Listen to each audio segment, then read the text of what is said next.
আছে চলুন চলুন আপনি চলুন চলুন চলুন আপনি চলুন এই তোমরা চলো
আপনারা বসে পড়ুন।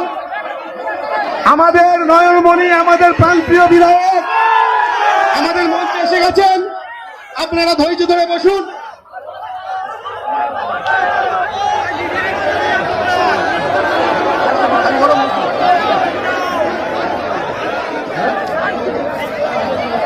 আপনারা বসে পড়ুন, বসে পড়ুন। আপনারা যে ধৈর্যের পরীক্ষা দিয়েছেন এতক্ষণ ধরে, আমাদের প্রাণপ্রিয় বিধায়ক মাননীয় নওশাদ সিদ্দিকী ভাইজান আমাদের মঞ্চে এসে গেছেন। তিনি তার মূল্যবান বক্তব্য আপনাদের সামনে রাখবেন। তার আগে আমাদের কিছু প্রফর্মা আছে, আমরা সেগুলো মেনটেন করব। একেবারে দেখতে পাচ্ছেন ডায়মন্ড হারবার এই প্রথম কিন্তু নওশাদ সিদ্দিকী পা রাখলেন, তাতেই কিন্তু উৎসাহ দেখেছেন আপনারা।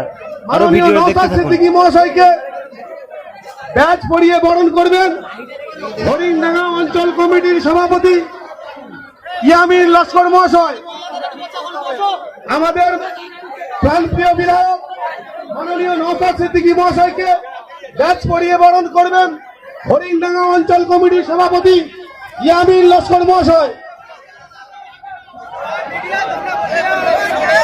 আপনারা একটু মঞ্চের সামনে চলে আসুন। মঞ্চের বাদিকে যারা আছেন আপনারা একটু মঞ্চের সামনে চলে যান। মঞ্চের বাঁদিকে যারা আছেন সবাইকে অনুরোধ করবো, যারা দাঁড়িয়ে আছেন একটু চলে যান, এদিকে মা বোনেদের সুযোগ দেন। উত্তর আপনারা একটু সামনের দিকে আসুন না প্লিজ। আপনারা শৃঙ্খলাটা মেনটেন করুন। ইনকিলাব জিন্দাবাদ।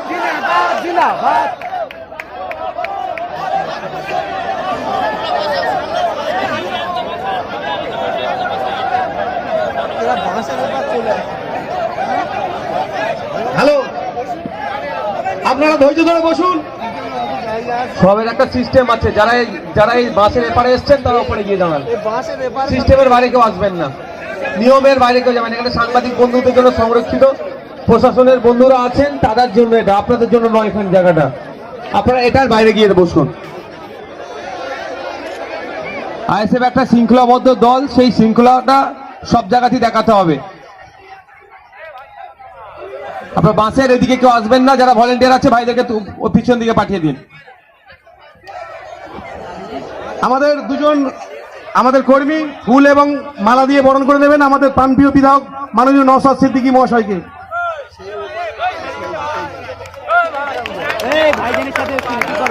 এখন আপনাদের সামনে বক্তব্য রাখবেন আমাদের জেলা কমিটির সদস্য, আমাদের ক্যানিং পূর্বে যিনি বিধানসভায় প্রতিদ্বন্দ্বিতা করেছিলেন শওকত মোল্লার বিরুদ্ধে, সেই শাহাবুদ্দিন সিরাজি ভাইজান। শাহাবুদ্দিন সিরাজি ভাইজান এখন আপনাদের সামনে বক্তব্য রাখবেন। এদিকে শাসক দল তারা বিজেপি জুজু দেখাচ্ছে যে আমরা যদি না থাকি বিজেপি এসে যাবে, কিন্তু পূর্ববর্তী বক্তারা বলেছেন যে বিজেপি এবং তৃণমূলের কতটা আতা আতা আজকের দিনের আলোর মতো পরিষ্কার, এটা আর বুঝিয়ে বলার অপেক্ষা রাখে না।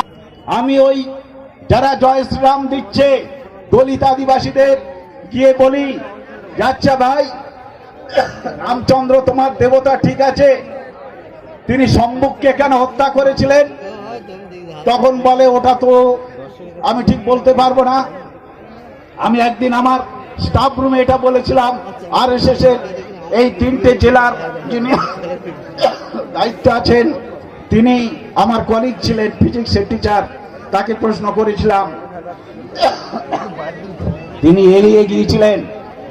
আমি এই দলিত আদিবাসী বন্ধুদের বলছি, রামচন্দ্র অনৈতিকভাবে বালি এবং সুগ্রীবের মধ্যে বিশাল বাহুবলীর দুই ভাই, তাদের মধ্যে লড়াই লাগিয়ে দিয়েছিলেন এবং গাছের আড়াল থেকে তিনি বালি বধ করেছিলেন।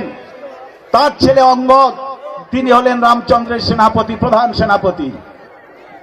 তো আপনাদের পূর্বপুরুষ সম্ভব শূদ্র হয়ে অস্ত্র এবং শাস্ত্র চর্চায় এমন এক জায়গায় পৌঁছেছিলেন যা বিশ্বের আর তার ধারে কাছে কেউ পৌঁছতে পারত না। তাই রাম রাজত্বে অকাল মৃত্যু দোহাই দিয়ে ওই সম্ভবকে হত্যার নিধন দিয়েছিলেন রামচন্দ্রের গুরু। এবং যে সেভাবে নয়, তিনি যখন তপস্যায় বসেছিলেন অত্যন্ত অনৈতিকভাবে পিছন দিক থেকে তার শিরচ্ছেদ করা হয়েছিল নির্মমভাবে।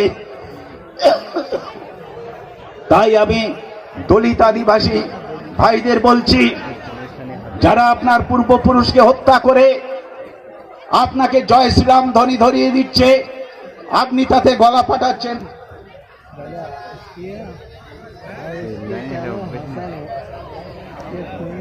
আপনি তাতে গলা ফাটাচ্ছেন, আর আপনাকে যারা সবকিছু দিলেন, আপনার সমস্ত অধিকার যিনি ফিরিয়ে দিলেন, আপনার ধর্মীয় অধিকার, রাজনৈতিক অধিকার, চাকরি করার অধিকার, শিক্ষার অধিকার যিনি ফিরিয়ে দিলেন, সেই বাবা সাহেব আম্বেদকর, আপনারা জয় শ্রীরাম ধ্বনি দেওয়ার পরিবর্তে আপনারা জয় ভীম ধ্বনিতে এই আকাশ বাতাস মুখরিত করুন। তারা তখন একটু পিছিপা হচ্ছেন। সাথী, আজকে রাজনৈতিক ময়দানে মানুষ কিন্তু সবাইকে চিনে নিয়েছে। তাই ISF এর প্রতি